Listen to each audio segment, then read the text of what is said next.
Buenos días, amigos! Здравейте, приятели!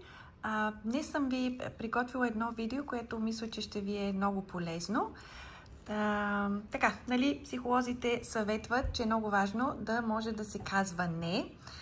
Тук съм ви подготвила изречения, различни изречения за различни ситуации, за да кажете нещо, което не можете, не знаете, не искате и така нататък. И започваме. No sé. Не знам. No sé. No puedo. Не мога. No puedo. No quiero. Не искам. No quiero.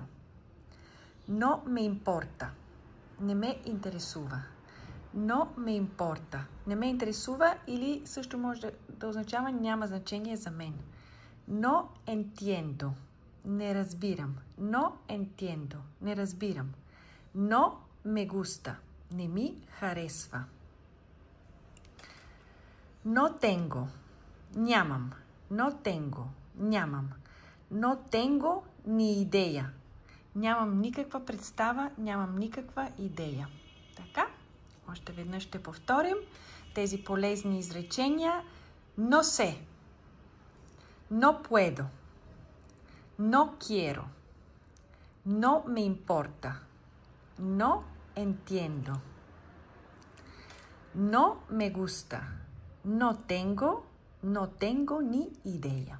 Надявам се да ви е полезно и приятно. До скоро. Hasta luego. Adiós.